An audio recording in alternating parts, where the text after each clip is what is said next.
Hallelujah, praise the Lord. எரேமியா தீர்க்கதரிசி வேத வார்த்தைகளிலே சொல்லப்படுகிற வார்த்தைகளை நாம் பார்க்கிறோம். புலம்பல் என்கிற புஸ்தகத்தில் நாம் நிர்மூலமாகாதிருப்பது கர்த்தருடைய சுத்த கிருபை.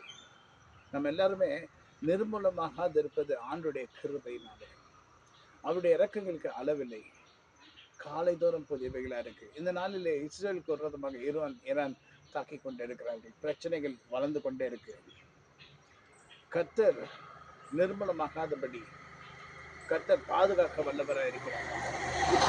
அவசியம் என்ன தெரியுமா? ஜெபம். இன்னைக்கு நாம் என்ன பண்றோம்னா, நம்மளுடைய காரியங்களை குறிச்சே சிந்திச்சு நமக்கு ஒரு நன்மை உண்டாகுமான்னு பார்த்துட்டு இருக்கோம். கொஞ்ச நேரம் மறந்து கர்த்தருடைய ஜனங்களாகிய இஸ்ரேல் ஜனங்க, ஒருவேளை அவங்க ஆண்டு தேடலாம் கூட, யாக்கோபின் நிமித்தமாக, தாவீது நிமித்தமாக இஸ்ரேலுக்கு கர்த்தர் தயவு பண்ண வல்லவராக இருக்கிறார். ஸோ அதனால நாம் ஜெபிக்க வேண்டியது நம்முடைய அவசியம். அந்தி கிறிஸ்து நாட்கள் அவன் வந்து விட்டான்.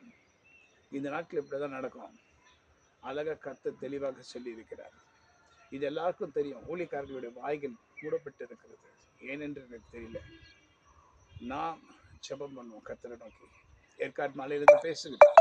கர்த்தர் இஸ்ரவேலுக்கு தயவு பண்ணுவாராக. ஆமென். God bless you.